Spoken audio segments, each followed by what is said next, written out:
For a moment in 1869, the nation watched what happened here. Two trains came together and sparked excitement all over the country. American railroads now stretched west from the Atlantic, east from the Pacific, and met here. That's not as simple as it sounds. The story of how the trains made it here is in many ways the story of the nation itself.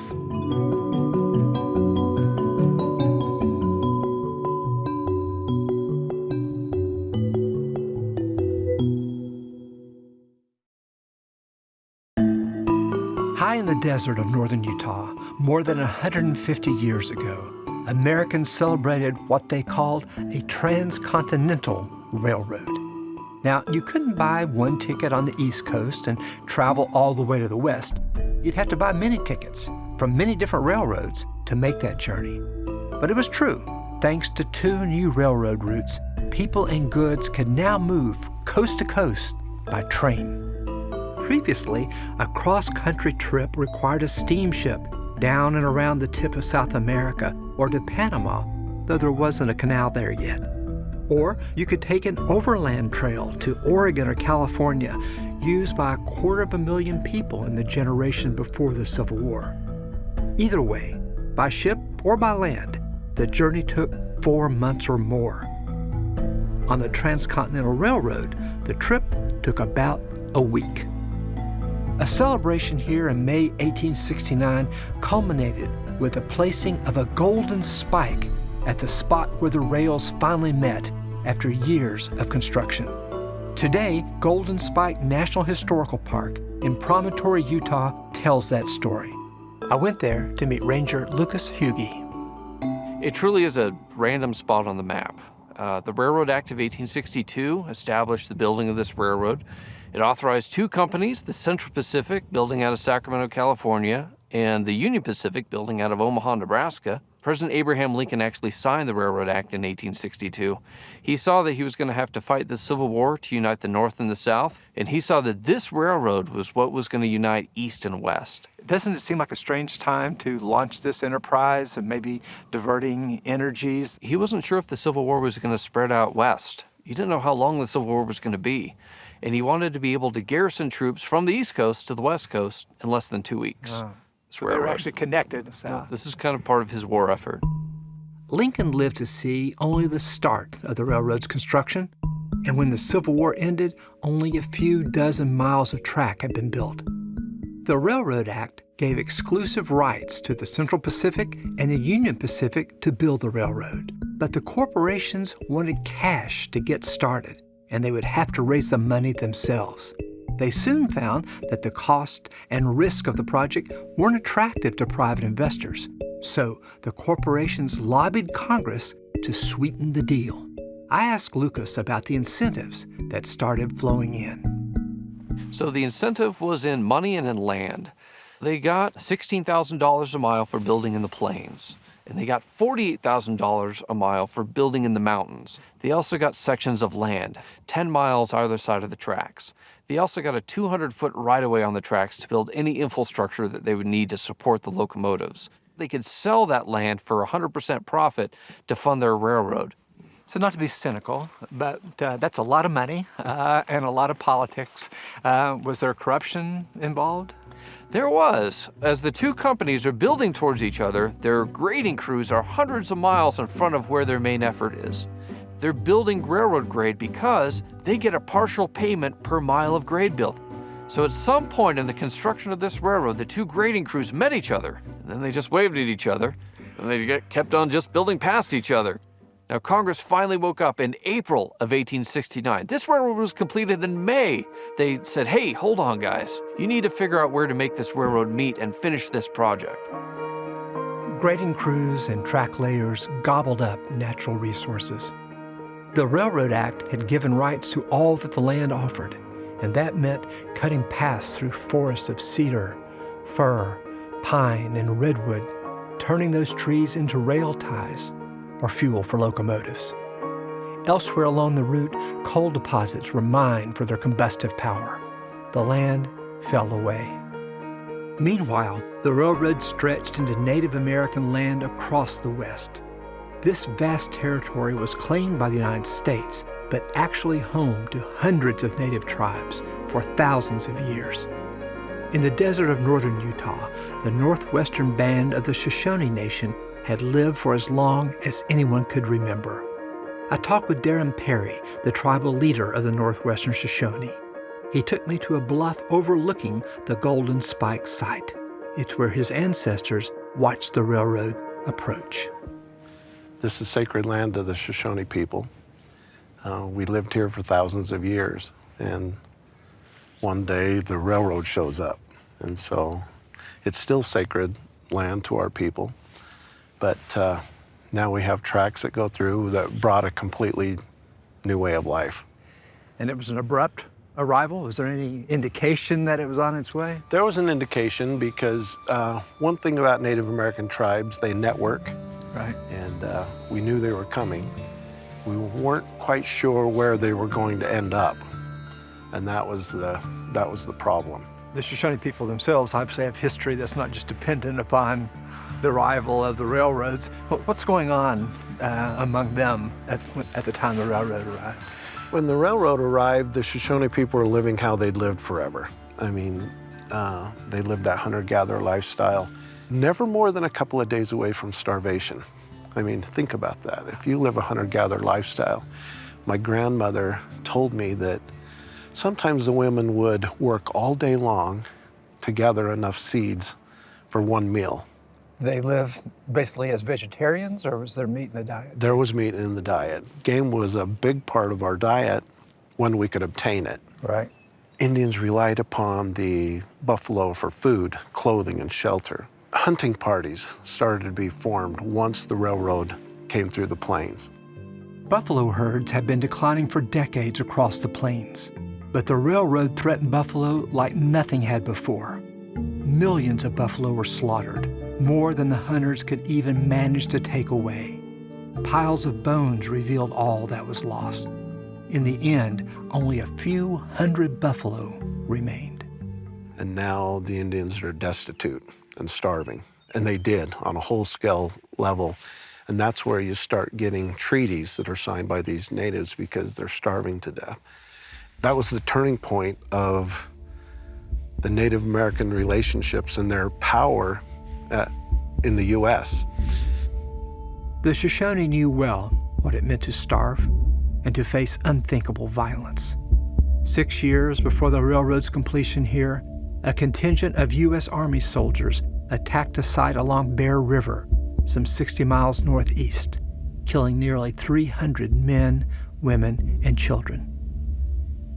The Shoshone had not provoked the Army, but their presence offended a growing population of white settlers who persuaded the soldiers to attack. The commanding officer later wrote, "It was not my intention to take any prisoners." Native Americans across the West responded to the railroad in varied ways. The northwestern Shoshone, faced with the recent memory of what American might could mean, decided to neither fight nor flee. They would find a way to remain. Years after the massacre, our people, the funny thing is, lived in the same area. We're one of the few tribes in the U.S. today that does not have a reservation. Our chief chose not to go to a reservation, and the government actually allowed him not to go. And so we've adapted into the culture. We've almost, you could say, assimilated into the culture here along the Wasatch Front, here in northern Utah and southern Idaho. So we work really hard to make sure our children are educated. We're still a thriving nation. We're still here. Our languages are still strong. Our governments are thriving. Education is the key. Where does history fit into that education? When you think about Native American cultures, it's all oral history. But one thing my grandmother did that really saved our tribe and saved our tribe's history is she started writing down all of the stories. From that legacy, it's just something that has been important to me to carry on. But that's really the power and the benefit of history. History connects us to our humanity and our inhumanity. And history offers us a way to move forward. Darren explained one way the railroad took shape by displacing Native Americans and occupying their homelands. The railroad also relied on the sweat and skill of workers from as far away as Ireland and China. Between 8,000 and 10,000 Irish workers labored for the Union Pacific. 12,000 to 14,000 men from villages in China laid rail for the Central Pacific. The work and sacrifice of Chinese laborers is memorialized today at the Chinese Arch, a natural formation within Golden Spike National Historical Park named to honor those men. Connie Young Yu met me there. She's the great-granddaughter of a Chinese immigrant, Li Wongsang, who helped build the line from California to Utah. My parents, they've always told me this history. I couldn't eat a peach without him saying, oh, you know, the Chinese developed that peach, you know. So the big story with my great-grandfather was that he kind of beat the odds, you know. First of all, he did very well working on the railroad. At 19, he was very strong, but he also had the ability, I guess, to pick up language because he learned English on the job. And so he soon became a head man. But the one story I have of my great-grandfather when he worked on the railroad, when he first got on, and you know, they were paid $1 a day, in which they had to give part of their wages, you know, to send back home. And they had to pay part of their wages to the company for their food. And he accumulated enough money for a gold coin that he could just carry with him. And he carried it in a pouch. And then one night he went to the latrine and I guess, you know, spilled the pouch and it was gone. And he Tell me said, the story has a happy ending. Oh, no. No. He cried, he said, every night for a month. The lost gold coin might stick in family lore because, as Connie told me, her great-grandfather beat the odds. Thousands of Chinese laborers died while building the railroad or were forced to move back to China after the work was done. Li Wongsang managed to survive and to keep saving, eventually earning enough to establish a business in San Francisco and move his family from China to join him. In 1969, at a ceremony here commemorating the railroad's first 100 years, the work of men like Li Wongsang was easy to miss. Reenactors conjured up the Golden Spike moment, hammering away before a large crowd. A military band struck an upbeat note, and some attendees wore festive dress. It was a celebration, but much was missing. Philip Choi, president of the Chinese Historical Society of America, was invited to speak and to present a plaque honoring his ancestors' work. Then, at the last minute, things changed. The main speaker was John Volpe, the Secretary of Transportation. Phil is about to approach the grandstand, and the organizers, he said, oh, Mr. Choi, I'm so sorry, there's no time for you. Oh, Phil was so taken by surprise, but he ends up sitting on the stage, and John Volpe begins by saying, who else but Americans could have built 10 miles of track in one day? Who else but Americans could have tunneled through solid granite in the Sierras to build these tunnels? And so who else but Americans? And this is why we Chinese Americans fight so hard for this history, because this is our stake in America. So how do we do on the sesquicentennial? Oh my goodness, the 150th, that was, okay, this is the opportunity. You know, they asked me to be a speaker. And the exciting thing was I didn't realize how important I was until I came through, you know, this long journey to Promontory that morning when they passed out these flyers. You know, it had the first speaker and it said commencement, Connie Young Yu, the Chinese Historical Society of America. And I thought, I sort of fulfill something that my parents had set out, that Phil Choi, the Historical Society, set out 50 years ago. I'd like to think your great-grandfather would have been proud too, huh? I just really had that feeling that I was speaking, you know, for the railroad workers, the ancestors, for the whole moment. Connie, Darren, and Lucas, let me hear how much the site still speaks, how much it has to say. 2 hours south at Brigham Young University's Museum of Art, an exhibit called After Promontory showed how the railroad has looked over the years through the lenses of a wide range of photographers. The museum's director of education, Jana Lee Emmer, showed me an early image of the railroad, one commissioned by the Union Pacific itself. This is William Henry Jackson's view of the Dale Creek Bridge near Sherman, Wyoming. I'm not sure if I saw this. I would want to sign up for this. I said that there are people in the passenger cars, so I guess this is the sort of... You can see people, and you can see some of it's a double engine here, and you can see the engineers. If you notice our vantage point here, Jackson wanted this to look so impressive that he climbed down the canyon, so he's positioning himself here and then pointing his camera upward.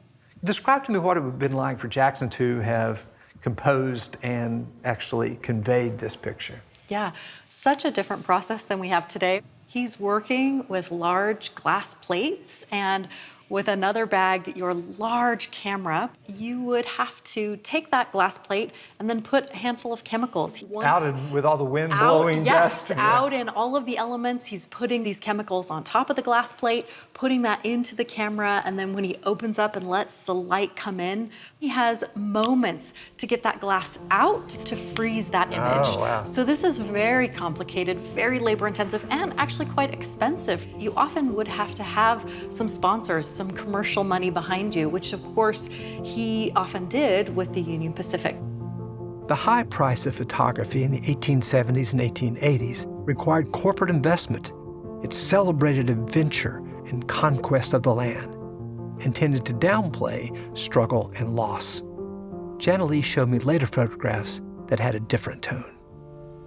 This is a photograph by George Edward Anderson, who is a Utah photographer. Yeah, so this is 1896 compared to 1885 before. Right, so 11 years later, and some of these later photographers, because it's less expensive, they can start to look at different subjects. Anderson really wanting to hone in on the people that are a part of this story. Was this the year Utah became a state? Yeah. 96, right? I guess people around the United States would have been curious about Utah, right? I'm sure they were. Yeah? This place that seems so far off, and also that has a predominant religion that influences a lot of the people that are living there. When the Transcontinental Railroad came together, there were 6 other transcontinental lines that were built after that. It began a process of more railroad workers, those cutting ties and maintaining the rails. And a lot of LDS or Mormon people that are cutting them, they became known as Mormon ties. And that's definitely the case. This family, this is a man by the name of John Sylvester Perry, and you can see that he has his wife and his 5 children. I love this image because I think the railroad in some ways is a conquering of the land, but you also see images like this where the family is living in it and cutting more of these ties to help facilitate the rails and maintaining them as we go into the future. It reminds us the railroad is not just an event in 1869, but is the beginning of a transformation that in some ways we're still living in today. In Salt Lake City, I met someone else trying to make sense of the railroad's history and what it means today. Paisley Reckdahl is the poet laureate of Utah. In 2018, she was commissioned to write a new work, an initiative called Spike 150, established by the Utah legislature and the governor, set out to commemorate the Golden Spike moment and to document how it transformed the state. Spike 150's organizers thought Paisley could offer a unique perspective. What'd you think? And they said, hey, how would you like to write a series of poems about a railroad? Well, it's not my first dream. What I was really aware of was the way in which they were going to use the Transcontinental, again, as a symbol of national unification. And it is, in fact, a great achievement. It's an amazing technological and human achievement. But it came at a huge human cost. And the Chinese are usually at the invisible end of that spectrum. So I really wanted to make sure that that got told. Did it feel like it required some boldness on your part to do this? I'm half Chinese and half Norwegian, and this is where kind of passing or reading as white was probably to my advantage, because I don't think they expected the kind of poem they were going to get. The great thing about poetry is that you have a creative license to take these words, to take these things and sort of figure out what is the story underneath the story Right. and how does it connect to other things. Can you tell me what your goals were in writing about the Chinese here? I assumed that there would be a really great book that the Central Pacific would have had of all the names of the workers, but in fact they didn't. There's this incredible presence and absence simultaneously, and as a poet, I think that really attracts me, this way in which these people could be so vibrantly present and yet so erased on another kind of level. Is it sentiment or struggle that finally cements a nation? And then I thought, it's really boring just to listen to poetry, but to see the images of the different people, you come to a new meaning, a different understanding of both. 1,000 spades to clear the cuts, 1,000 arms to scale the rocks, 1,000 hands to lose in blasts, 1,000 corpses frozen in the snow. 1,000 bags of opium, oolong, rice mats, 1,000 and 1,000 and 1,000 added to each payroll, but not a single name. Nobody's uncomfortable with taking, in some ways, one of the two or three foundational events of Utah's history and the nation, and kind of suggesting it's not just a celebration of the Golden Spike. What kind of responses have you gotten to this? Because it's such a rich metaphor that offers so many different types of narratives, Right. There's no one way to see the transcontinental. And even in my poem, I don't say this was a solely negative event, because to say that would suggest that the work that these men did also is devalued. And I certainly don't want to do that. I don't want to spend an entire poem saying this was a waste of time. It really wasn't.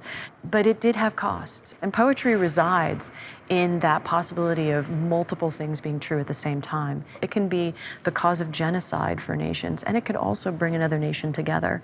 And audiences have been respectful and receptive to that idea. I think they want complexity. People want more. They don't want less. Paisley's work to bring complexity to the railroad's history marks a shift in how this past is being remembered. That work continues in schools, thanks in part to Max Chang, a parent of 2 young children. Teaching isn't his day job, but Max told me that the anniversary year of the Golden Spike inspired him to do some homework. I met him in his daughter's 4th grade classroom. I got appointed by the governor of Utah to be part of the Spike 150 Commission. And my focus was to make sure that the Chinese rail workers finally had a voice. So it kind of snowballed from just doing something like maybe bringing up some plays. We commissioned a symphony. And then one day they were doing a workshop with teachers. And they were going to do a project of having 4th graders across the state do different graphic novels and on different subjects. And I said, well, why are we not doing something on the Chinese railroad workers? And why are we not doing it in my school? My kids' school. And they said, well, we don't really have anyone to teach it. I go, well, that's probably true. There really has never been a class about Chinese rail workers in Utah. And so I said, you know what? I'm just going to do it. Seize the moment of the 150th anniversary. Yeah, the timing was perfect. Right. And you were ready? I don't know if I was ready per se, because like I said, there wasn't enough education. But we said, what we want you to feel is, at least for a moment, what it's like to be in a Chinese railroad worker's shoes. Max crisscrossed the state, teaching Utah teachers and students a more inclusive, more accurate history of the railroad than most had ever known. But his work took an especially exciting turn right in his kids' own school. When I told them about the inequality and so forth and the deaths and the risks, and they were saying, that's just not fair. How could that be? And they wanted to tell the story, and that it does include suffering. So the kids came up with this graphic novel, and they called it Where the Railroad Ends.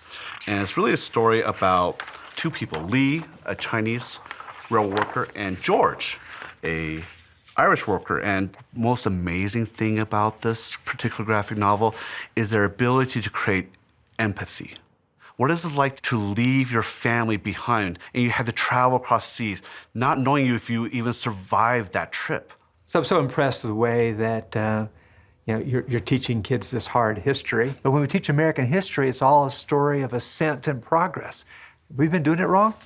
Well, that never crossed my mind to censor any of the story out. What we have forgotten about history is that we had to learn from our mistakes. And that way to be honest with ourselves. The kids understand that there was discrimination and there was inequality, and they illustrate that. And that's why I say we're never trying to change history. We're only just having them look at it a different way. Max is helping to make sure that the stories we tell about the railroad not only broaden the picture, but are also more accurate. A truer telling of history allows us to see so much more. We can see Utah and the entire American West shaped by generations of government investment. We see corporations making indelible marks on people and the land. It's a revision of history, and it's also a correction. Every region of the country has a story of power and money and labor and how they made America. If we try harder to see those stories, we'll see a fuller picture of how the United States took shape.